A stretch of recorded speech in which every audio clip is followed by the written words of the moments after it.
In this video we will show you how to resolve display problem in ultrasonic machine due to card problem. First you will have to remove the back cover of your machine.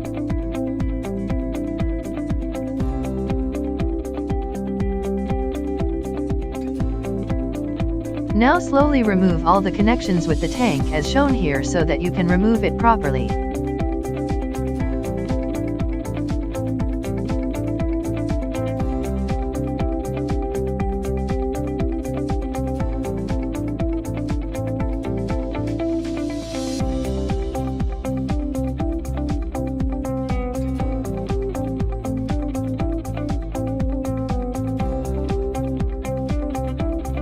Now remove the wires connected to the display card.